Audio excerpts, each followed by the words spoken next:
Hello everyone, मेरा नाम दया sir है और आज मैं आप लोगों को मैट्रिक्स के एडवांस तरीके से बताऊंगा। तो पिछले वीडियोस में पार्ट 1 और पार्ट 2 में मैंने मैट्रिक्स को नॉर्मल तरीके से बेस जो कह सकते हैं उस तरीके से मैंने बताया था। अब हम लोग पूरे फुल डिटेल में एक ब्रॉड तरीके से मैट्रिक्स को पढ़ेंगे कि nth टर्म तक मैट्रिक्स जाता है तो क्या कहा जाता है, और नंबर ऑफ़ रोज़ और number of columns nth term तक जाते हैं तो उनको कैसे हम लोग रिप्रेजेंट करते हैं। तो चलिए स्टार्ट करते हैं। हम लोग कह सकते हैं कि a matrix is a table of item. Matrix क्या है? टेबल ऑफ आइटम है। मतलब क्या कह सकते हैं कि एक रेक्टेंगुलर फॉर्म में हम लोग क्या रखते हैं, नंबर ऑफ़ रोज़ और नंबर ऑफ़ कॉलम्स के अरेंजमेंट को शो करके एक अरेंज फॉर्म में अरेंज करके हम लोग इसको जब रखते हैं तो उसको मैट्रिक्स बोलते हैं। ओके, आप लोग पिछले वीडियोस में मैंने इस तरीके से चीज़ों को बताया था, लेकिन nth टर्म वाला मैटर मैंने नहीं बताया था कि nth टर्म तक रहे या n डायमेंशन वाला रहे तब क्या कर सकते हैं, हम लोग कैसे उसको समझ सकते हैं। तो देखिए, जैसे कि यहाँ पे A11 है ना, यहाँ पे A12 है ना, यहाँ पे 1n है। ठीक, इसका मतलब क्या कि यहाँ पे 1 कॉमन है। मतलब I क्या है, यहाँ पे I क्या है, I क्या है यहाँ पे बेटा 1 होता है। कैसे? जब हम लोग रो वाले फॉर्म में चलते हैं तो। ठीक है, उसके बाद क्या कह रहा है, 2 1 फिर 2 2 फिर 2n। इसका मतलब क्या हुआ कि सेकेंड वाले रो में भी सिमिलरली है क्या कि 2 1 2 2 2 3। यहाँ पर क्या है, I इक्वल टू कितना है बेटा 2 है। इसको हम लोग क्या रिप्रेजेंट कर सकते हैं, आर से रिप्रेजेंट करते हैं क्योंकि ये भी रो है। फिर अगर देखा जाए तो यहाँ पे m वाले पार्ट में है ना, देखो तो यहाँ पे m1 है ना, फिर m2 है ना, फिर mn है। इसका मतलब क्या हुआ कि यहाँ पे m क्या है, जिस तरह से 1 1 1 1 कॉमन था ऊपर वाले रो में, उसके बाद 2 2 2 2 कॉमन था, उसके बाद यहाँ पे क्या ले लिया गया, m टर्म ले लिया गया। इसका मतलब क्या है कि लास्ट वाला टर्म क्या है, m है। समझ में आया? जिसको हम लोग एक तरीके से इन्फिनिटी को भी m कह सकते हैं और n से भी कह सकते हैं। कोई भी हम लोग अल्फ़ाबेटिकल ऑर्डर हम लोग ले सकते हैं इसमें। ठीक है, तो बस फ़र्क इतना ही पड़ना चाहिए हम लोगों को कि अल्फ़ाबेटिकल ऑर्डर कोई भी हो, लेकिन हमको सबसे पहले क्या लिखा होता है, रो लिखा होता है, इनटू क्या होता है, कॉलम होता है। क्लियर हुआ ना बच्चों? तो चलो हम लोग थोड़ा डिटेल में इसको एक्सप्लेन करते हैं, और क्योंकि हमको एक ही उद्देश्य है या मेरा एक ही उद्देश्य है कि बच्चों को अच्छे से अच्छा कंटेंट दूं, अच्छे से समझ में आए। क्योंकि काफ़ी वीडियोस में उतना नॉर्मल तरीके से एक्सप्रेस करके आगे बढ़ जाते हैं लोग, लेकिन मेरा एक ही मानना है कि बच्चों को जितना अच्छा दे सकूं, मैं अपने तरीके से जितना अच्छा दे सकूं उतना मैं दूंगा। ठीक है, तो चलिए टॉपिक पे चलते हैं। तो देखिए, अगर इस तरीके से हम लोग देखा जाए कि रो वाले में, तो रो वाले में हम लोग क्या करते हैं कि जो पहला वाला इधर वाला मतलब कि फर्स्ट जिसको बोलते हैं रो इनटू कॉलम होता है ना, तो आई जो होता है इनटू जे होता है। इसका मतलब क्या है, देखिए पहले वाले रो में क्या था बाबू कि 1 कॉमन था, यहाँ पे क्या था, उसके बाद 2 कॉमन था, उसके बाद इसी तरह करते करते करते करते क्या हो जाएगा बेटा, यहाँ पे m हो जाएगा। ठीक है, क्योंकि लास्ट वाला टर्म क्या कहते हैं हम लोग, m कहते हैं। अगर यही बात करें हम लोग किस चीज़ की कि कॉलम की अगर बात करें हम लोग, तो हम लोग क्या करते हैं, ऐसे करते हैं ना बेटा। तो एक बात बताओ, अगर हम लोग परपेंडिकुलर देखते हैं तो देखिए क्या हो रहा है इसमें। अगर परपेंडिकुलर देख रहे हैं तो क्या हो रहा है कि अब हमारा इसमें जो कॉलम वाला पार्ट है, मतलब क्या कि रो इंटू कॉलम होता है ना, इसको हम लोग आई इंटू जे भी कह सकते हैं। तो देखो इसमें अब आई चेंज होगा और जे कांस्टेंट रहेगा। ठीक, आई चेंज होगा और सॉरी हाँ, आई चेंज होगा और जे कांस्टेंट रहेगा। मतलब क्या, देखो ऊपर से नीचे तक देखो तो 1 2 3 4 इस तरीके से चेंज हो रहा है ना बेटा। समझ में आ रहा है आप लोगों को? और पहले वाले में क्या था, जब रो वाले तरीके से देखते थे तो कि आई कांस्टेंट था, आई मतलब सेम था और जे चेंज हो रहा था, आई सेम था और जे चेंज हो रहा था। ओके, चलिए अब नेक्स्ट वाले पॉइंट पे चलते हैं। अगर हम लोग कॉलम वाले तरीके से देखते हैं तो क्या हो रहा है यहाँ पे, कॉलम वाले तरीके से देखते हैं तो क्या होता है यहाँ पे कि आई चेंज हो रहा है, आई क्या हो रहा है, चेंज हो रहा है, आई क्या हो रहा है, चेंज हो रहा है, आई क्या हो रहा है, चेंज हो रहा है, और जे क्या हो जा रहा है, कांस्टेंट हो जा रहा है। समझ में आया?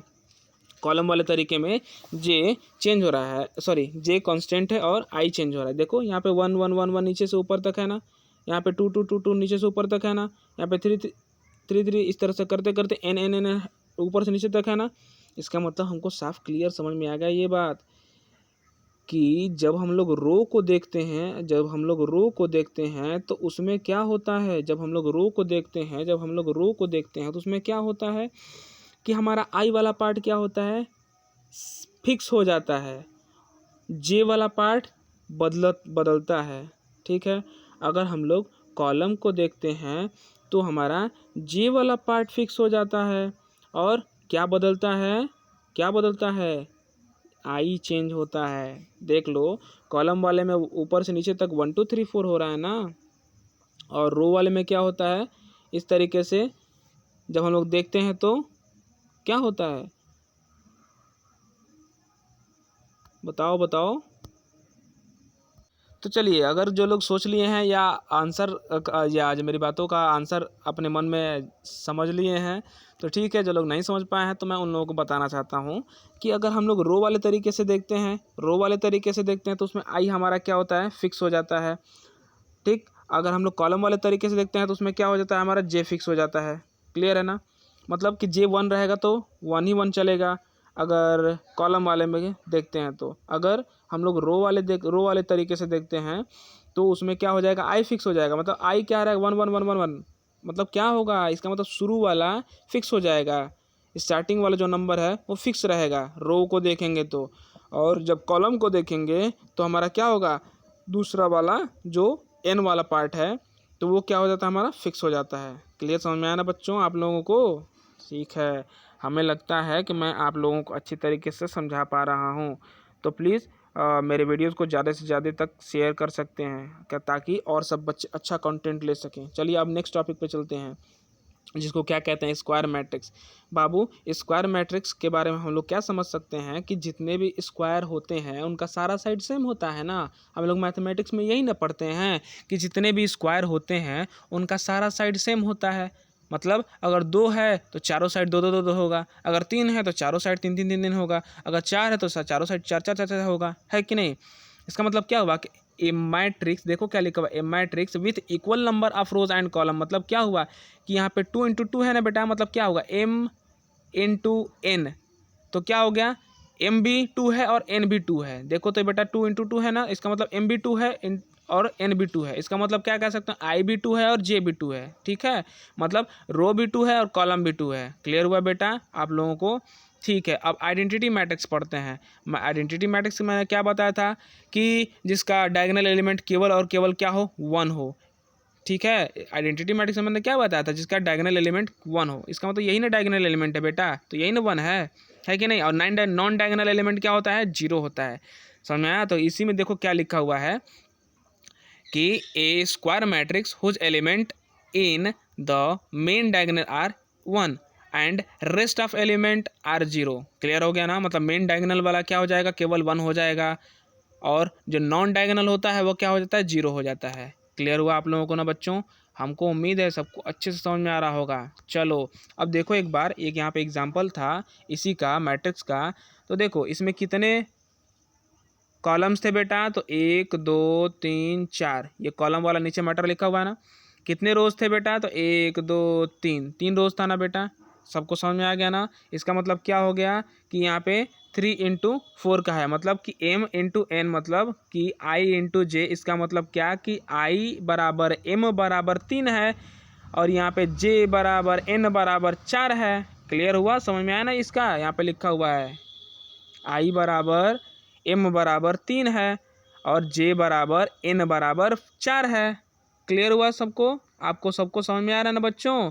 मुझे उम्मीद है कि आप लोग मज़े लेकर के अच्छे से पढ़ रहे होंगे। ठीक है, चलिए यहाँ पे मैं बताता हूँ आप लोगों को नेगेटिव मैट्रिक्स। नेगेटिव मैट्रिक्स क्या होता है भैया? नेगेटिव मैट्रिक्स क्या होता है? A negative matrix of a matrix A m cross n is a matrix minus A m cross n।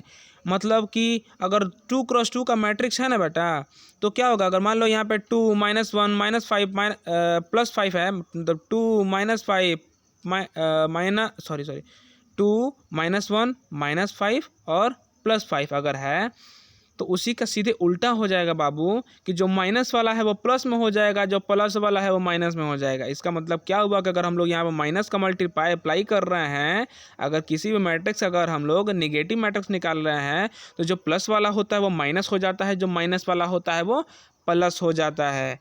एक बार और मैं रिवाइज कर देता हूँ कि नेगेटिव मैट्रिक्स में क्या करते हैं कि जो माइनस वाला होता है वो प्लस हो जाता है, कि कोई मान लो कोई भी मैट्रिक्स दिया हुआ हो तो माइनस वाला रहेगा तो उसको प्लस में चेंज कर दिया जाएगा, अगर प्लस वाला है तो माइनस में चेंज कर दिया जाएगा, अगर सारा प्लस में है तो भाई सारा माइनस में हो जाएगा, अगर सारा माइनस में है तो सारा प्लस में हो जाएगा। मुझे उम्मीद है आप लोगों को अच्छे से समझ में आ रहा होगा बच्चों, ठीक है। अब हम लोग नेक्स्ट पेज पे चलते हैं, ठीक है। चलिए चलते हैं नेक्स्ट पेज पे। नेक्स्ट पेज क्या कह रहा है बेटा, स्केलर मैट्रिक्स के बारे में। तो मैं आपको बता दे रहा हूँ स्केलर मैट्रिक्स क्या होता है। स्केलर मैट्रिक्स क्या होता है, कह रहा है ना बेटा कि a scalar matrix is a special kind of matrix of diagonal matrix. देखिए स्केलर मैट्रिक्स क्या होता है कि एक तरीके का स्केलर काइंड ऑफ मैट्रिक्स होता है, मतलब एक स्पेशल तरीके का डायगोनल मैट्रिक्स होता है, मतलब वन वाला मैटर नहीं, जो उसको हम लोग आइडेंटिटी मैट्रिक्स बोलते हैं। इसमें क्या होता है, वन को छोड़ करके जितने यहाँ पे डायगोनल एलिमेंट है ना, जो भी डायगोनल एलिमेंट है वो सेम रहेंगे, मतलब वन को छोड़ करके 2 2 2 2 रहे, 3 3 3 3 रहे, 4 4 4 4 रहे, 5 5 5 5 रहे, मतलब और नॉन डायगोनल एलिमेंट क्या हो जाता है, 0 हो जाता है। समझ में आया बच्चों। अब देखो it is a diagonal matrix with equal value element along the diagonal. यहाँ बात आ गया ना बेटा कि एक डायगोनल मैट्रिक्स होता है जिसके सारे वैल्यूज़ इक्वल हो जाते हैं। यहाँ पर डायगोनल मैट्रिक्स क्यों कहा है बाबू, अगर डायगोनल मैट्रिक्स का कहने का मतलब साफ है कि डायगोनल मैट्रिक्स क्या बोलते हैं, यहाँ पर 1 होता है, 2 होता है, 3 होता है, ठीक। तो यहाँ पे 1 2 3 होने का मतलब साफ है कि डायगोनल मैट्रिक्स किसको बोलते हैं, जिसका डायगोनल एलिमेंट डिफरेंट रहता है। डायगोनल मैट्रिक्स कब कहेंगे, जिसका डायगोनल एलिमेंट डिफरेंट रहता है, मतलब 1 2 3 रहे, ठीक। और वही अगर सारा एलिमेंट सेम हो जाता, मतलब यहाँ पे देखो तो 5 5 5 5 हो जाए, 5 5 5 5 हो जाए तो क्या हो जाएगा, यहाँ पे ये स्केलर मैट्रिक्स हो जाएगा। क्लियर समझ में आया आप लोगों को ना। अगर 1 1 1 1 रहेगा तो आइडेंटिटी मैट्रिक्स, जिसको यूनिट मैट्रिक्स भी कहते हैं। अगर 2 2 2 2 1 छोड़ करके 2 2 2 2 3 3 3 3 4 4 4 4 रहे तो ये क्या हो जाएगा बेटा, स्केलर मैट्रिक्स हो जाएगा। अगर ये डायगोनल एलिमेंट सारा अलग अलग हो जाए, ना 1 हो ना सेम हो, सारा अलग अलग हो जाए, मतलब 1 2 3, तो ये क्या हो जाएगा, डायगोनल मैट्रिक्स हो जाएगा। मुझे उम्मीद है एकदम प्रीमियम क्वालिटी दे रहा हूँ, समझ में आया बच्चवा। हमको उम्मीद है आप सभी लोगों को अच्छे तरीके से ये समझ में आया होगा, ठीक है बच्चों। चलो अब हम लोग नेक्स्ट पेज पे चलते हैं। नेक्स्ट पेज क्या कह रहा है, देखो आ गया ना बच्चा डायगोनल मैट्रिक्स वाला मैटर। देखो यहाँ पे डायगोनल मैट्रिक्स वाला मैटर जब आया हुआ है तो देखो मैं समझा देना चाहता हूँ आप लोगों को कि पिछले वाले पेज में मैंने बताया था ना बेटा कि डायगोनल एलिमेंट मैट्रिक्स में सारे अलग अलग होते हैं। तो देखो यहाँ पे डायगोनल एलिमेंट मतलब क्या होता है, देखो इसको बोलते हैं। तो देखो डायगोनल वाला एक तरफ से देख रहे हो, ए आई जे क्या है, दोनों सेम है। देखो तो A1 1 A2 2 A3 3 A4 4 है कि नहीं, इस तरह से ANN है कि नहीं। लास्ट टर्म क्या हो जाएगा, ANN हो जाएगा। समझ में आया। अब देखो अब तुम लोग के अंदर सवाल उठ रहा होगा कि सर हम लोग तो पढ़े हुए हैं कि यहाँ पर क्या होता है AM × 1, और सर इधरिया माने हेनिया इधरिया क्या होता है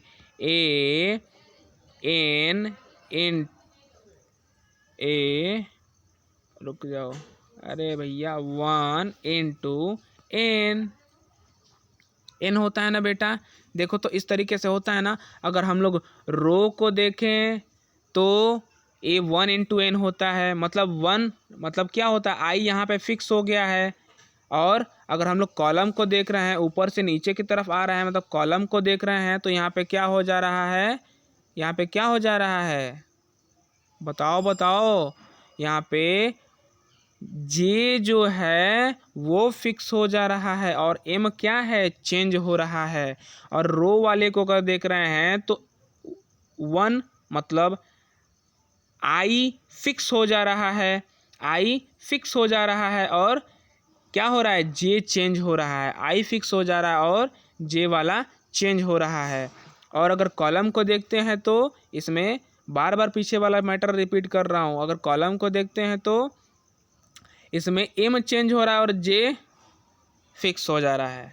चलो, मुझे उम्मीद है आप लोग एकदम दमदार तरीके से इस चीज़ को पढ़ रहे होंगे। अब बात आता है कि is a diagonal matrix when all entries that are not on the main diagonal are zero. मतलब क्या कह रहा है कि एक डायगोनल मैट्रिक्स होता है ना, जिसके जब सारे एंट्रीज मतलब सारे एलिमेंट मतलब सारे इसमें के नंबर वाइज चाहे ए बी सी डी रहे तो सारे अल्फ़ाबेट्स जो होते हैं ना, या सारे कोई भी जो भी सिंबल इसमें लगा दिया जाए, सब सारे symbols are not on the main diagonal, अगर ये are not on the main diagonal are zero. मतलब कह रहा है अगर जो मेन डायगोनल पे नहीं होते हैं ना, वो क्या हो जाते हैं, सब जीरो हो जाते हैं। मतलब कि जो मेन डायगोनल पे नहीं होते हैं वो क्या हो जाते हैं, सारे जीरो हो जाते हैं। देखो तो बेटा, इधर वाले में भी जीरो कर दिया, इधर वाले में भी जीरो कर दिया है। समझ में आया ना। तो मैंने क्या बताया कि डायगोनल एलिमेंट में मैं इस तरीके से आई जे चेंज करके जो बताया ना मैंने, वो मतलब थोड़ा पीछे वाला रिपीट कर दिया ताकि अच्छे से डायगोनल एलिमेंट समझ में आ जाएगा। तो डायगोनल एलिमेंट में क्या पता चला बच्चों कि हमारा केवल डायगोनल एलिमेंट मतलब आई बराबर जे हो जाएगा, मतलब आई इक्वल टू जे हो जाएगा। कैसे, केवल ये वाला मैटर जो है। लेकिन अगर यहाँ पे एलिमेंट रखा जाए ना, तो नंबर रखा जाए तो 1 2 3 इस तरह से करते करते n हो जाएगा। मतलब कि ये वाला जो सिस्टम है ना, जो मैं आई बराबर जे क्या कहा हूँ कि 1 1 2 2 3 3 4 4, कहने का मतलब जो मैट्रिक्स का रिप्रेजेंटेशन है वो सेम रहेगा, लेकिन उसमें जो एलिमेंट रखे जाएंगे वो सारे अलग अलग रहेंगे, क्योंकि ये स्केलर मैट्रिक्स नहीं है। स्केलर मैट्रिक्स में सारे सेम रखे जाते थे 1 1 1 1 2 2 2 2 3 3 3, लेकिन ये डायगोनल एलिमेंट है ना, इसमें क्या हो जाएगा 1 2 3 4 करते करते एन तक चला जाएगा। क्लियर हुआ आप सभी लोगों को। हाँ, ये स्पेशली मैं बीएससी लेवल के चीज़ों को मैं बता रहा हूँ कि इसमें 12th वालों का भी बेड़ा पार हो जाएगा जब इस तरीके से समझ लेंगे। तो आज 12th वाले में तो मैट्रिक्स पढ़ लेंगे, इस तरीके से टापे कर देंगे भाई, मेरा ये रिकॉर्ड है। ठीक है, चलो इस कचरे को साफ करके हम लोग नेक्स्ट पेज पे चलते हैं बच्चों। मुझे उम्मीद है कि आप लोगों को दमदार तरीके से समझ में आ रहा होगा।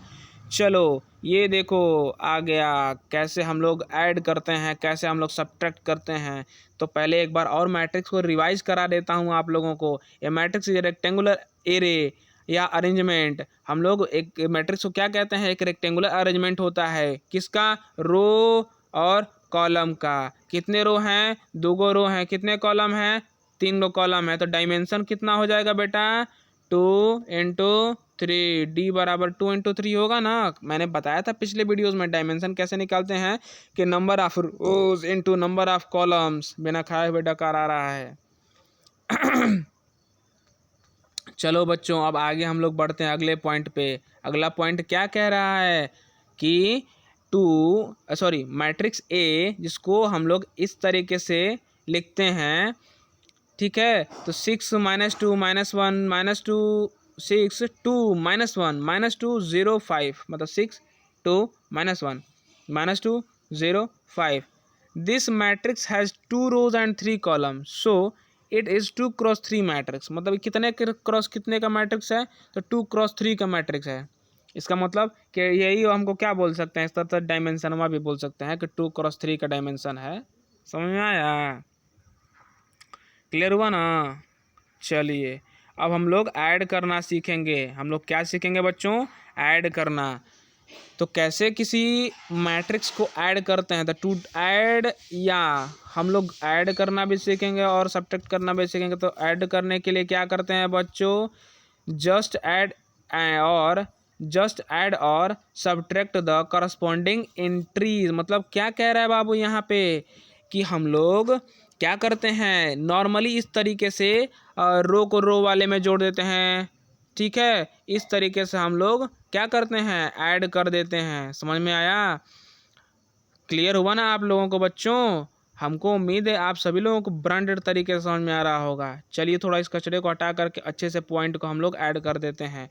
तो देखो 3 और 1 को जोड़ेंगे तो कितना हो जाएगा, 4 हो जाएगा ना। -4 और 0 को जोड़ देंगे तो कितना हो जाएगा, -4 हो जाएगा। 7 और 3 का मतलब 7 3 10 होता है। क्लियर हुआ ना बाबू? अब देखो यहाँ पे अगर माइनस करने की बात आएगी तो किस तरह से करेंगे बच्चा। अगर मान लो यहाँ पे 8 है, यहाँ पे 8 है, यहाँ पे 2 है, तो 8 में से 2 गया कितना होगा, 6 हो जाएगा ना। ये बताइए बाबू, यहाँ पे 3 है, यहाँ पे -7 है, तो 3 रुपया कमाए हैं, 7 रुपया कर्जा है, तो कितना हो जाएगा बाबू अगर माइनस कर देंगे तो, क्योंकि हाई माइनस बा और हाई माइनस बा दोनों क्या हो जाएगा, ख़त्म हो जाएगा।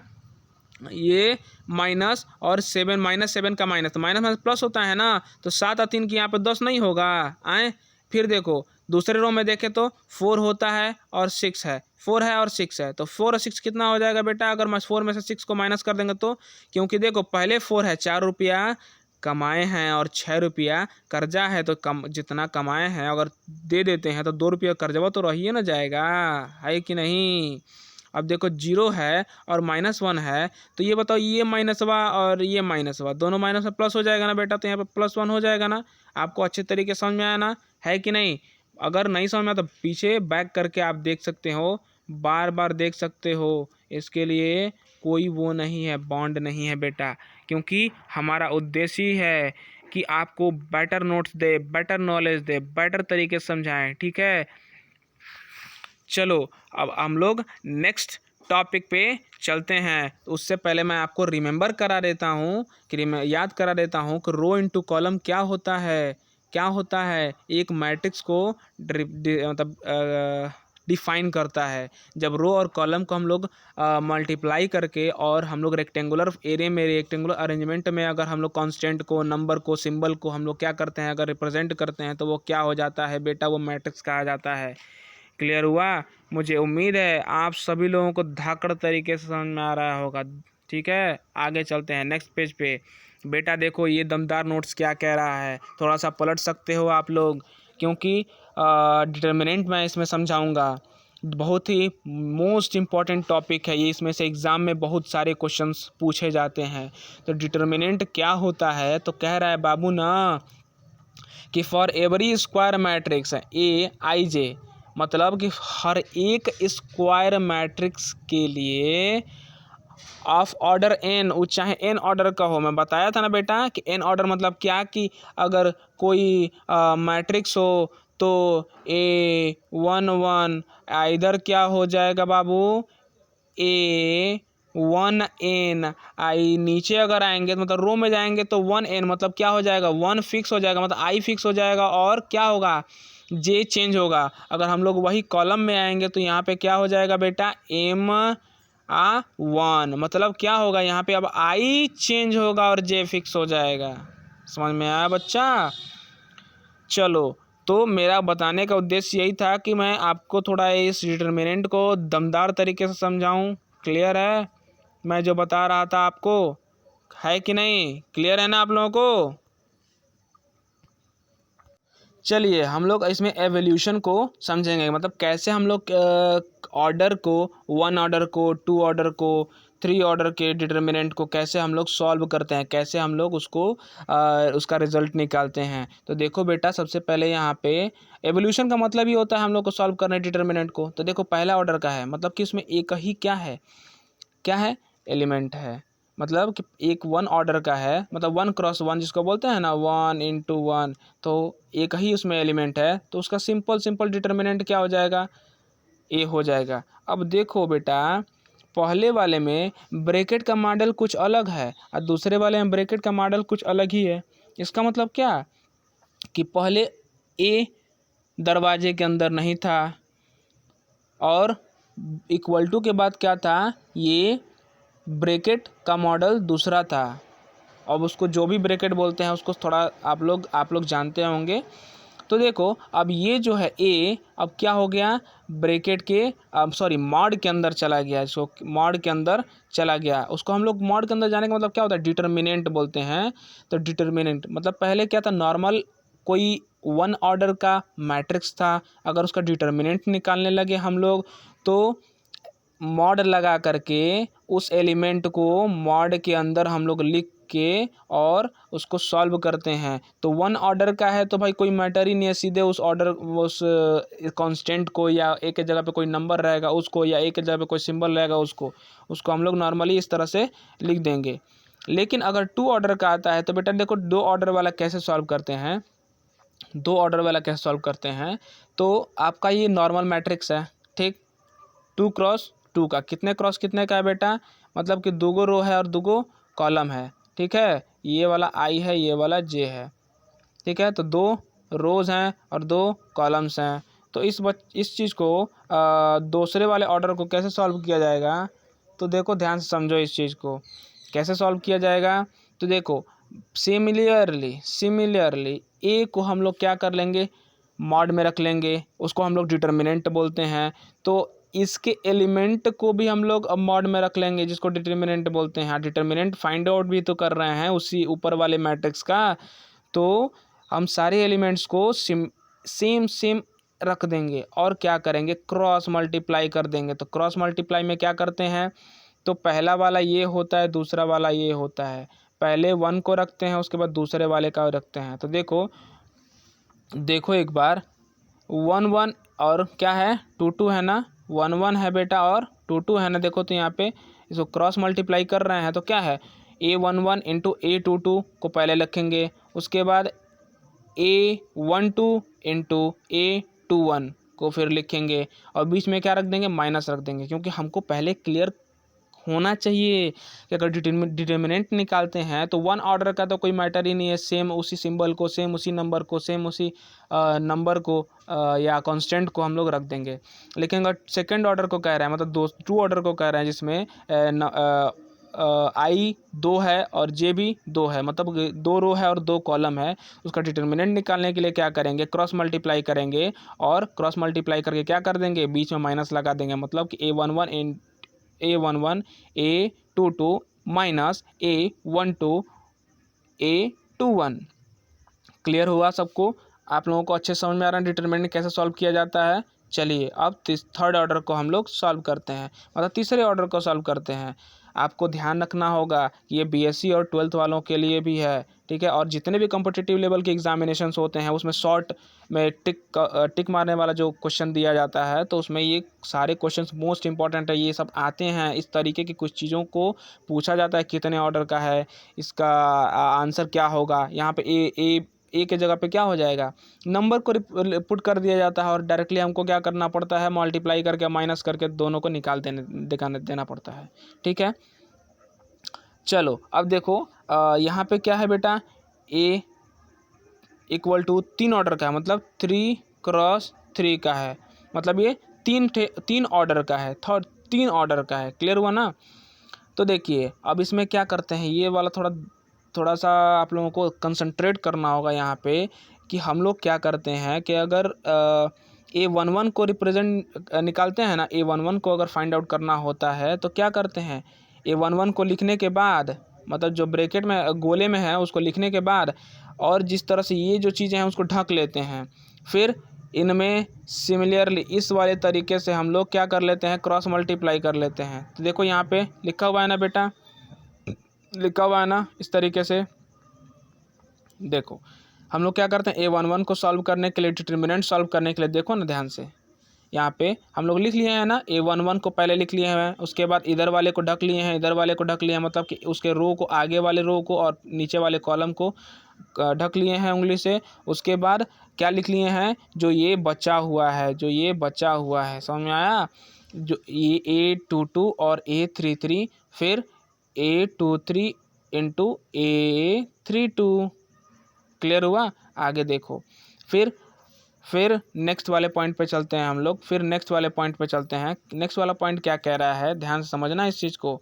नेक्स्ट वाला पॉइंट क्या कह रहा है, तो A21 है ना बेटा। अब क्या करेंगे हम लोग कि इसके नीचे वाले को और इसके अगल बगल वाले को दोनों को ढक लेंगे। दोनों को ढकने के बाद क्या करते हैं कि A21 A33 फिर A23 A31, इसको हम लोग देखो तो रख लिए हैं ना। अब देखो यहाँ पे पूछोगे कि सर यहाँ पे माइनस कैसे आ गया, यहाँ माइनस आया है ना, A12 के पहले माइनस आया है ना। तो हम लोग ध्यान रखते हैं कि अगर इसको डिटर्मिनेंट को सॉल्व करते हैं तो इसमें क्या होता है, पहले प्लस होता है, उसके बाद माइनस होता है, उसके बाद प्लस होता है, फिर इसके नीचे आएंगे प्लस के नीचे तो ये माइनस होता है, ये प्लस होता है, फिर माइनस के नीचे प्लस होता है, ये माइनस होता है, फिर प्लस के इधर माइनस होता है, इसको क्या बोलते हैं, प्लस। ठीक है, तो इस तरीके से सिंबल हम लोग लेके चलते हैं। देखो तो ये वाला फर्स्ट वाला सॉल्व कर रहे थे, इसके आगे क्या था, प्लस था ना। फिर सेकंड वाला सॉल्व कर रहे थे, इसके आगे क्या है, माइनस है ना बेटा, देखो ध्यान से। फिर थर्ड वाला सॉल्व करेंगे तो इसके आगे क्या है, माइनस है ना, ध्यान से देखो तो। प्रीमियम कंटेंट दे रहे हैं, एकदम मोस्ट इंपॉर्टेंट क्वेश्चंस भी हैं, मोस्ट इंपॉर्टेंट तरीके से मैं समझा भी रहा हूँ, और ये टॉपिक भी मोस्ट इंपॉर्टेंट है। आप लोग फोकस करके पढ़िएगा। मैं फिर एक बार रिवाइज करा दे रहा हूँ कि जब डिटर्मिनेंट सॉल्व करते हैं तो पहले प्लस होता है, उसके बाद माइनस होता है, फिर प्लस होता है, फिर माइनस होता है, प्लस माइनस, फिर प्लस माइनस प्लस। ठीक है, क्लियर हुआ आप लोगों को सब कुछ? आप लोगों को अच्छे से क्लियर हो रहा है ना बेटा? चलिए अब हम लोग अपना रुख करते हैं प्रश्न के तरफ। ठीक है, अब ये चीज़ क्लियर हो गया होगा आप लोगों को। चलिए बहुत बहुत धन्यवाद, हमें उम्मीद है कि आप लोगों को अच्छे से समझ में आ रहा होगा। चलिए अब हम लोग 1-3 को इसमें लिखते हैं। क्योंकि डिटर्मिनेंट करते हैं ना भैया, तो फर्स्ट रो को हम लोग फाइंड आउट करते हैं, फर्स्ट रो का वैल्यू फाइंड आउट करते हैं, तो वही क्या बन जाता है हमारा, डिटर्मिनेंट बन जाता है। क्या बन जाता है, डिटर्मिनेंट बन जाता है। अगर 2x2 का है तो भाई सिंपल इस तरीके से निकाल देंगे। अगर A1 ऑर्डर का है तो भैया सिंपल सा है, केवल वही एलिमेंट लिख देंगे। लेकिन अगर 2 से अधिक होता है, 2 से एक्स्ट्रा होता है, तो फिर क्या करते हैं हम लोग, अगर 2 से एक्स्ट्रा होता है या 2 से अधिक होता है, मतलब 3x3 हो गया, 4x4 हो गया, 5x5, इस तरीके। अब यहाँ पे मैटर फंस जाता है ना, तो 3x3 वाले को मैक्सिमम लिया जाता है, मैक्सिमम पूछा भी जाता है। इससे 4x4 वाले को डिटर्मिनेंट में मुझे उम्मीद है कि ना ही पूछा जाता है। मेरे BSc में भी नहीं पूछा गया था, आपके 12th में नहीं पूछा गया था डिटर्मिनेंट निकालने के लिए 4x4 मैट्रिक्स का, और ना ही पूछा जाता है यार। मैं भी खुद भी एग्ज़ाम दिया हूँ। ठीक है, चलो तो हम लोग अब A13 वाले को यहाँ पे लेते हैं, फिर इसके इधर वाले को हम लोग ढक लेंगे, फिर इधर वाले को ढक लेंगे, मतलब कि रो को, एक्स्ट्रा रो को, उसके सामने वाले रोज को ढक लेंगे। उसके बाद इसके नीचे वाले बेस वाले कॉलम को हम लोग क्या ढक लेंगे। फिर क्या बचेगा हमारा, इस वाले पार्ट को हम लोग क्या कर लेंगे, लिख लेंगे यहाँ पे। तो देखो तो यहाँ पे A13 वाले के बाद क्या लिखे हैं, मॉड में लिखे हुए हैं ना बेटा, जिसको हम लोग डिटर्मिनेंट वाले सिंबल से रिप्रेजेंट करते हैं। तो A21 A22 A31 A32 इस तरीके से हमने लिख लिया ना बेटा। अब क्लियर हो गया आप लोगों को ना? तो इसको अगर हम लोग सॉल्व कर लेते हैं तो हमारा क्या निकल जाएगा, 3x3 का डिटर्मिनेंट निकल जाएगा। 3x3 का डिटर्मिनेंट निकालने के लिए मैंने बता दिया ना अच्छे से। अगर नहीं समझ में आया होगा तो प्लीज़ वीडियो को बैक करके देख सकते हो, क्योंकि मुझे टाइमिंग का भी ध्यान रखना होता है कि ज़्यादा लंबा वीडियो ना हो, तो नहीं तो बच्चे काफ़ी जो इंटेलिजेंट होते हैं वो बोर होने लगते हैं, मेरे व्यू पॉइंट कम होने लगेंगे। तो आप लोगों से एक रिक्वेस्ट है, तो प्लीज़ मेरे वीडियो को अगर नहीं समझ में आ रहा है, इतने अच्छे समझाने के बाद भी अगर नहीं समझ में आ रहा है, तो प्लीज़ बैक करके मेरे वीडियोज़ को देख लिया करिए। आप लोगों को अच्छे तरीके से सारे कॉन्सेप्ट क्लियर हो जाएंगे। ठीक है, सारे कॉन्सेप्ट क्लियर हो जाएंगे। चलिए अब प्रॉपर्टी पे आते हैं। इसकी डिटर्मिनेंट की प्रॉपर्टी क्या होती है भाई साहब? तो पहली प्रॉपर्टी क्या होती है, कह रहा है ना कि इंटरचेंजिंग रो विथ कॉलम, मतलब कि जब हम लोग रो को कॉलम से रिप्रेजेंट करते हैं, तो देखिए तो भैया A11 A123 B123 C123 है ना। तो एक बात बताओ, अब इसको ये रो है ना, तब क्या कर देंगे, इसको सीधे पलट देंगे। ये पलट देंगे तो क्या बन जाएगा भाई साहब हमारा A123, मतलब क्या हुआ, पहले रो था ये, अब क्या हो गया, कॉलम का, मतलब सोया हुआ था, गर्म पानी डाल दिया तो ये क्या हो गया। ए भैया देखिए, गर्मी के दिन में गर्म पानी और ठंडे के दिन में ठंडा पानी डालोगे ना, तो सोया हुआ क्या मुर्दा भी उठ करके क्या हो जाएगा, इस तरह से खड़ा हो जाएगा परपेंडिकुलर, है कि नहीं भैया। गर्म पानी डाल दिए, तो पहला वाला प्रॉपर्टी क्या है, गर्म पानी डालना।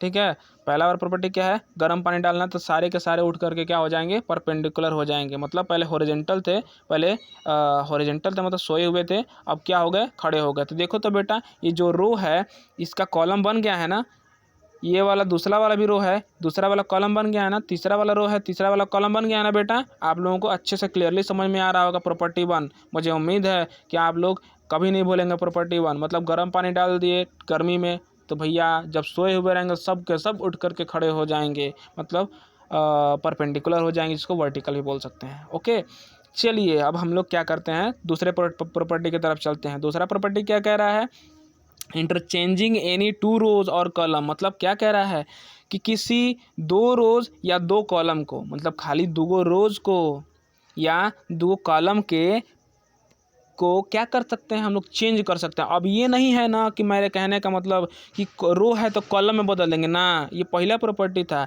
दूसरा प्रॉपर्टी क्या कह रहा है ना कि रो है तो उसी रो को चेंज कर देंगे दूसरे वाले रो के जगह पे, मतलब कि अगर ये वाला है तो यहाँ पे चला जाएगा। क्लियर हुआ ना?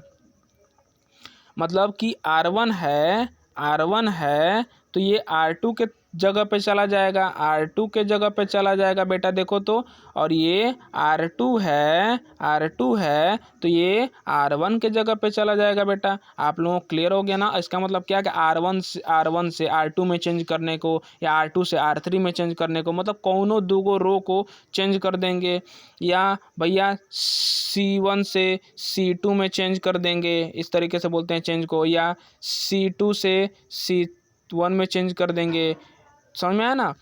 तो आप लोगों को क्लियर हो गया होगा आप लोगों को। अब ये दूसरा वाला प्रॉपर्टी क्या कह रहा था कि अगर दो रोज़ हैं तो दो रोज़ को इंटरचेंज कर देंगे। किसी दो रोज़ को अगर इंटरचेंज कर देते हैं, मतलब R1 को R2 की जगह पे, R2 को R1 की जगह पे, अगर कॉलम को देखें तो C1 को C2 की जगह पे या C2 को C1 की जगह पे अगर हम लोग चेंज कर देते हैं, तो वो क्या कह रहा है कि वही सेकंड प्रॉपर्टी होता है। यहाँ पे लग क्या जाता है सेकंड प्रॉपर्टी बताने का मतलब कि यहाँ पे माइनस लग जाता है भाई साहब, अगर रो को चेंज करते हैं या कॉलम को चेंज करते हैं। तो पहले वाले में अगर कोई डिटर्मिनेंट और उसके डिटर्मिनेंट के बीच अंदर एलिमेंट्स हैं तो वो क्या हो जाएंगे, अगर वो चेंज होते हैं, किसी दो रोज़ को चेंज करते हैं तो वो क्या हो जाता है, यहाँ पे माइनस लगा देता है। यहाँ पे देखो तो माइनस लगाया हुआ है ना, देखो तो इक्वल टू के बाद। और पहले वाले प्रॉपर्टी में क्या था कि अगर हम लोग रो को डायरेक्टली कॉलम में चेंज कर देंगे, सारे रोज़ को डायरेक्टली कॉलम में चेंज कर देंगे तो वो बराबर रहेगा बच्चा। ठीक है, अब नेक्स्ट वाले पॉइंट पर चलते हैं। ज़्यादा कचरा हो गया, थोड़ा साफ कर ले रहा है। मुझे उम्मीद है ये सारे कचरे को साफ़ करते हुए मैं आप लोगों को एक चीज़ याद दिला देता हूँ कि प्रीवियस वीडियो में पार्ट 1 और पार्ट 2 में मैंने नॉर्मल तरीके से बताया है, और आप लोग बेस बनाने के लिए मेरे प्रीवियस वीडियोस को देख सकते हैं। तो प्रॉपर्टी 1 क्लियर हो गया कि सारे रोज़ को अगर रोज़ को चेंज कर देंगे कॉलम में, सारे रोज़ को सारे कॉलम में चेंज कर देंगे, मतलब टोटल रोज़ को टोटल कॉलम में चेंज कर देंगे तो वो क्या हो जाएगा, बराबर हो जाएगा।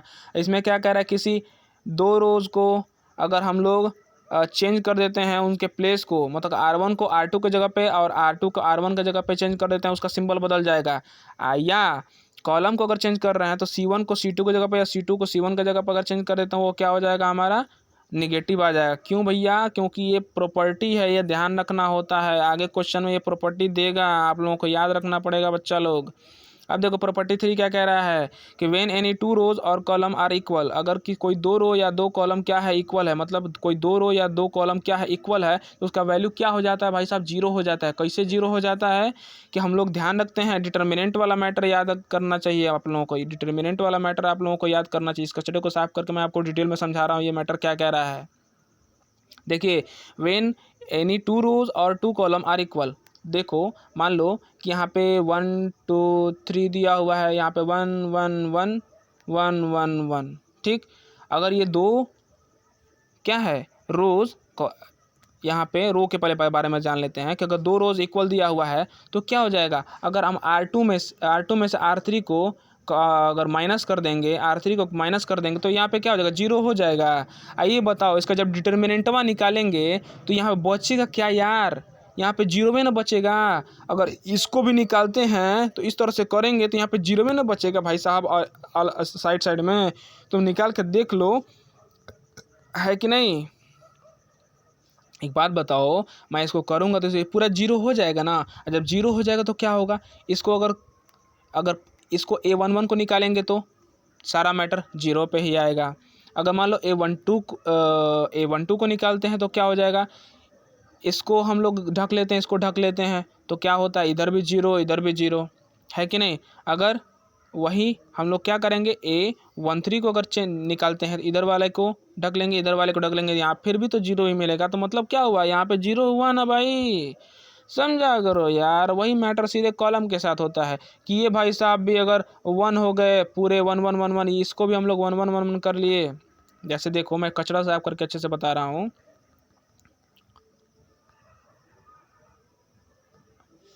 A11 देखो तो ये है ना, और यहाँ पे 2 3 4 है ना, तो ये क्या हो जाएगा, देखो तो C1 है और C2 है, C1 है और C2 है, मतलब दो कॉलम जब इक्वल हो जाएंगे तो यहाँ भी जीरो हो जाएगा। और जब डिटर्मिनेंटवा निकालेंगे तब वो तो जीरो में ना आएगा भैया। डिटर्मिनेंट मैंने पहले भी निकालना बता दिया था आप लोगों को, मैंने ऊपर वाले इस वाले में डिटर्मिनेंट निकालना सॉल्व करके ना सिखा दिया है। तो आप लोगों को क्लियरली समझ में आ जाना चाहिए कि अगर डिटर्मिनेंट में अगर सॉल्व करते हैं तो इसका अगर कोई दो रो अगर कॉमन हो गया, मतलब बराबर हो गया, या दो कॉलम बराबर हो गया, तो उस वक्त क्या क्या हो जाएगा, उसका वैल्यू क्या आ जाएगा, डिटर्मिनेंट का वैल्यू जीरो आ जाएगा। मुझे उम्मीद है आप लोगों को सारी चीज़ें अच्छे तरीके से क्लियर मटेरियल मैं दे रहा हूं, तो क्लियरली आपको समझ में आ रहा होगा। अगर कुछ नहीं समझ में आ रहा है बच्चों, इतना बताने के बावजूद भी, तो प्लीज़ आप लोग वीडियो बैक करके देख सकते हैं 2 बार 3 बार, तो आप लोगों को सारा कंसेप्ट ब्रांडेड तरीके से क्लियर हो जाएगा, क्योंकि मैं प्रीमियम क्वालिटी दे रहा हूँ। ठीक है, चलिए अब नेक्स्ट वाले पॉइंट पे चलते हैं। नेक्स्ट वाला पॉइंट क्या कह रहा है भाई साहब, अब आ गया ना बात यहाँ पे डिटर्मिनेंट सॉल्व करने के लिए। डिटर्मिनेंट सॉल्व करने के लिए देखो तो यहाँ पे वन ऑर्डर का है ना बाबू, जब वन ऑर्डर का है तो इसका मतलब क्या हो, देखो तो आ गया मैटर। यहाँ पे जब इसमें ए था ना, यहाँ क्या पे क्या हो गया, 5 हो गया। ठीक, दूसरे वाले ऑर्डर को देखते हैं तो यहाँ पे क्रॉस मल्टीप्लाई कर लेते थे, बीच में माइनस लगा देते थे, मतलब 1 गुणे 4 और माइनस 2 गुणे 3, तो क्या होता था 4 माइनस 6 बराबर माइनस 2 आ रहा था। अब बाबू देखो तीसरा वाला क्वेश्चन क्या कह रहा था, तीसरा वाला क्वेश्चन क्या कह रहा था कि जब 3x3 का मैट्रिक्स ले रहे थे, मतलब 3x3 का स्क्वायर मैट्रिक्स ले रहे थे, जब 3x3 का स्क्वायर मैट्रिक्स ले रहे थे तो क्या हो रहा था, सारे नंबर्स अलग अलग हैं। देखो इसमें क्या कह रहा है कि हम लोग 3 को इधर रख लेते हैं, उसके बाद क्या करते हैं, इसको ढक करके और इसमें क्रॉस मल्टीप्लाई कर देते हैं। पता है ऊपर वाले में मैं बता चुका हूँ कैसे क्रॉस मल्टीप्लाई किया जाता है, तो इस तरह से क्रॉस मल्टीप्लाई कर लेते हैं। तो 1 इंटू 1 यहाँ पे क्या हो जाएगा, 1 हो जाएगा। फिर 3 इंटू 0 क्या होगा, 0 हो जाएगा। क्लियर हुआ आप लोगों को। चलिए अब वाला नेक्स्ट वाला पॉइंट चलते हैं, हम लोग नेक्स्ट वाले पॉइंट पे चलते हैं। क्या कह रहे हैं यहाँ पे, इसको लेते हैं तो इसको हम लोग क्या कर लेंगे, उंगली से ढक लेंगे। ठीक, यहाँ पे आप क्या करेंगे, बचा 4 इंटू 4 और 2 0 1, तो इसमें क्या क्रॉस मल्टीप्लाई कर देंगे तो कितना हो जाएगा बाबू, देखो तो यहाँ पे 4 इंटू 1 और 2 इंटू 0, तो क्या हो जाएगा बाबू 2। देखो यहाँ पे माइनस वाला मैटर है ना यहाँ पे, तो 4 माइनस 0 हो जाएगा, यहाँ पे 2 हो जाएगा। क्यों भाई, क्योंकि माइनस और माइनस क्या हो जाएगा, प्लस हो जाएगा। यहाँ पे क्लियर हो रहा है ना आप लोगों को। चलिए मुझे उम्मीद है आप लोगों को अच्छे समझ में आ रहा होगा। फिर देखो यहाँ पे लास्ट वाला जब मैटर है तो हम लोग क्या लिए हैं, यहाँ पे इसको लिए हैं ना 2 को, देखो तो यहाँ पे 2 को लिए हैं ना। फिर क्या कर रहे हैं, इसको ढक लिए, इसको ढक लिए, तो 4 इंटू 3 माइनस 2 इंटू 1, देखो तो करने पे सॉल्व कितना अच्छे से आ गया, 12 माइनस 2। फिर अब नेक्स्ट वाले लाइन पे चलते हैं। अगर नहीं समझ में आ रहा तो फिर से बता दे रहा हूँ एक बार। अगर हम लोग 3 को लिए थे तो इसको ढक लिए थे, इसको ढक लिए थे, और बचा क्या था, ये वाला पार्ट बचा हुआ था, तो हम लोग इसको यहाँ पे लिख लिए थे। फिर बताओ 2 को माइनस 2 को लिए थे यहाँ पे, तो माइनस 2 को लिए थे बाबू ना, तो मैंने बता रखा है कि पहले प्लस होता है, फिर माइनस होता है, फिर प्लस होता है, फिर माइनस होता है, प्लस होता है, माइनस होता है, फिर प्लस होता है, माइनस होता है, प्लस होता है। इस वाले मैटर को हमेशा ध्यान रखना है, ठीक है ना।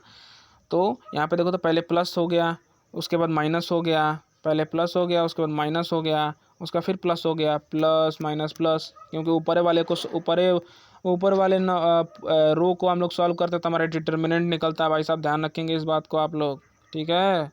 चलिए तो अब इसको सॉल्व कर देंगे, देखो तो बी वाले तरीके से, तो क्या आ जाएगा हमारा, इस तरीके से बेटा आ जाएगा ना आप लोगों का। देखो तो क्रॉस मल्टीप्लाई कर देंगे, तो क्रॉस मल्टीप्लाई करने के बाद देखो कितना आ रहा है, और बॉड मास वाले नियम से हम लोग सॉल्व कर देंगे इसको, तो क्लियर हमारा कितना आंसर आ जाएगा बेटा, यहाँ पे सॉल्व करेंगे तो 31 आ जाएगा। बेटा वीडियो लंबा हो रहा है, थोड़ा सा आप लोग भी कैलकुलेशन किया करिए, क्योंकि आप लोगों का दिमाग थोड़ा चलेगा। मैं बोल रहा हूँ, कंटिन्यू बोल रहा हूँ, ठीक है ना। आप लोगों का दिमाग भी चलना ज़रूरी है, क्योंकि कैलकुलेशन बहुत ही आसान है। जो मेन कैलकुलेशन था मैं आप लोगों को समझाते जा रहा हूँ, क्लियर है ना। चलिए अब हम लोग नेक्स्ट वाले पेज पे कोशिश करते हैं चलने का, ठीक है। इस कचरे को पहले साफ़ कर लें। चलिए आगे बढ़ते हैं।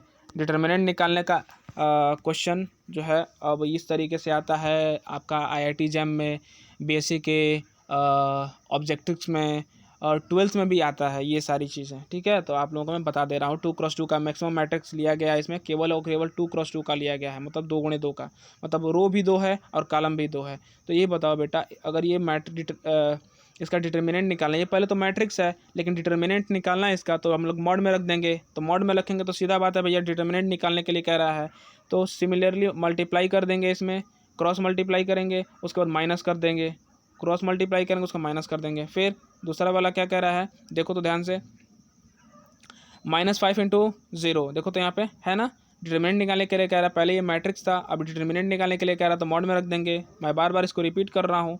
तो 5 × 0 कर देंगे, -5 × 0 कर देंगे, कितना होगा। फिर -2 × 2 कर देंगे तो कितना होगा। तो देखो बेटा यहाँ पे क्या था, -5 × 0 कर देंगे तो 0 हो जाएगा, और -2 × 2 कर देंगे तो -2 और 2 4 हो जाएगा, 2 2 4 होता है ना। और फिर यहाँ पे माइनस जो है वो क्या कर देगा, माइनस वाले को प्लस में कन्वर्ट कर देगा, तो ये हमारा कितना हो जाएगा, 4 हो जाएगा। ओके, क्लियर है ना। अब देखो डिटर्मिनेंट के बारे में कह रहा है कि 1 4 2 2, ये तो अब इसमें क्या कह रहा है, डिटर्मिनेंट निकालें। पहले क्या था भाई साहब, ये मैट्रिक्स था, अब डिटर्मिनेंट निकालने के लिए कह रहा था, हम लोग मॉड में रखते हैं। मॉड में रखने का मतलब क्या होता है कि डिटर्मिनेंट निकालने के लिए कह रहा है, तो सेम वाला ऊपर वाला जो चीज़ें हैं उसको हम लोग अप्लाई कर देंगे, बीच में माइनस रख देंगे, हम लोग आंसर निकल जाएगा 0।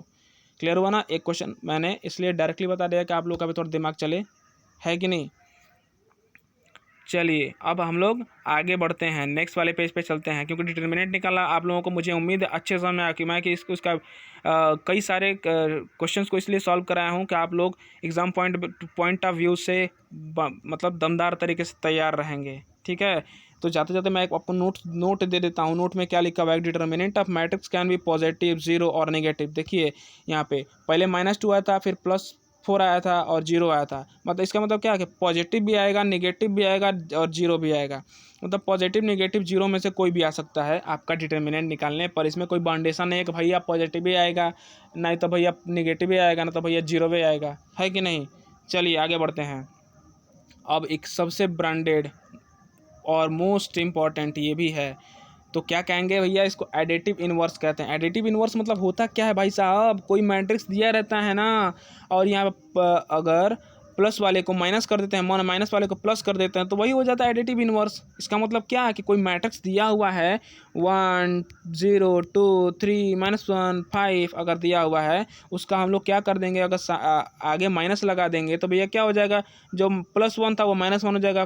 पहले 0 था तो 0 का 0 ही रहता, -0 या +0 मतलब मैटर कुछ नहीं होता है, क्योंकि 0 में पर किसी का फ़र्क नहीं पड़ता है। 0 के साथ कुछ भी कांड कर दो तो उस पर कोई फ़र्क नहीं पड़ता है, क्योंकि 0 0 में रहता है। लेकिन अगर उठ जाता है, तो अगर किसी भी नंबर के पहले लग जाता है तो कोई वैल्यू नहीं रहता है, अगर किसी नंबर के पीछे लग जाता है तो उसका वैल्यू बढ़ जाता है। मतलब देखो 1 के पहले लगेगा तो 1 ही कहा जाएगा ना, 1 के बाद कहा डाल दिया जाएगा 0 को तो 10 हो जाएगा, अगर और 0 बढ़ा दिया तो उसका वैल्यू बढ़ता जाएगा, है कि नहीं।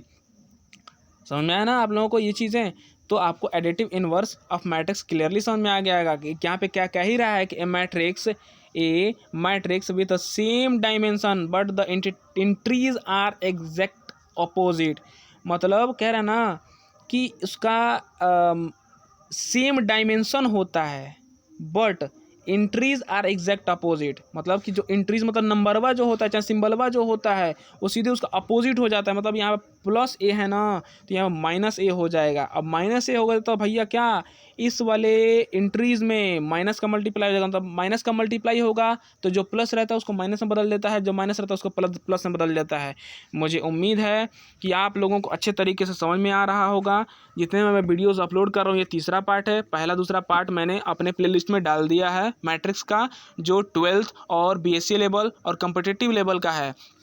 तो प्लीज़ लाइक सब्सक्राइब शेयर रुकना नहीं चाहिए। मैं आप लोगों के लिए प्रीमियम कंटेंट लेकर के आ रहा हूँ, जो और सब जितने भी वीडियोज़ हैं उनमें आप लोगों को नहीं मिलेगा, मैं लिख करके दे रहा हूँ, ये मेरा दावा है। ठीक है, तो प्लीज़ इसके लिए मेरा एक हम्बल रिक्वेस्ट है, please like subscribe and share. जितना हो सके उतने बच्चों को बताओ आप लोग, कि ज़्यादा से ज़्यादा बच्चे इसको देख पाएँ। Okay, thank you. एंड जो लोग दिन में देख रहे हैं उनको हैव अ नाइस डे, जो लोग रात में देख रहे हैं गुड नाइट।